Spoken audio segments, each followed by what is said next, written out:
দর্শক, নববর্ষের আরো খবর জানতে আমরা যাচ্ছি রমনা পার্ক এলাকায়। সেখানে আমাদের সাথে যুক্ত হবেন সহকর্মী মেজবা হাসান। মেজবা, নববর্ষের সাধারণ মানুষের অংশগ্রহণ, তাদের উৎসাহ উদ্দীপনা কেমন দেখছেন আমাদের জানান। ফারজানা, নববর্ষের শুভেচ্ছা। আসলে সকাল থেকে নববর্ষ উদযাপনে মঙ্গল শোভাযাত্রা থেকে শুরু করে রমনা বটমূলের চিরত সব কিছুই এখন প্রায় শেষের দিকে আনুষ্ঠানিকতা।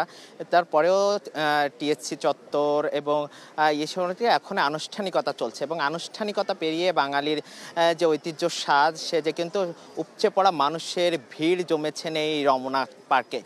এছাড়া কিন্তু সরোয়ার্দী উদ্যান বলি এবং বিভিন্ন জায়গায় কিন্তু বাঙালি তার এই উৎসবকে বরণ করে নিতে তারা সকাল থেকেই যে বিভিন্ন উৎসবকে বরণ করে এবং ছুটি কাটাতে কিন্তু তারা এখানে এসে ভিড় জমিয়েছেন। এবং আমরা সবার সাথে কথা বলছিলাম, তারা যেটি বলছিলেন যে নতুন বছরের এই আগমনী বার্তা, নতুন বছরকে তারা সুন্দরভাবে বরণ করে নিতে চাচ্ছে এবং যে খরতাপ, সেই খরতাপের মধ্য দিয়েও তারা এসেছেন এবং তারা তাদের সবার একটি প্রত্যাশা, আগামীর দিন যেন আরো সুন্দরভাবে কাটুক। এই ছিল রমনা থেকে সবশেষ। আমি তো তোরেই দেখছি, এত দেখার সময় আছে? আমরা 5 বন্ধু। কি হয়েছিল পিহু? মায়া হার্বাল কোকোনাট অয়েল নিবেদিত টেলিফিল্ম, ঝরা পাতায় দ্রষ্টব্য। আমার খুব ভয় করছে দোস্ত,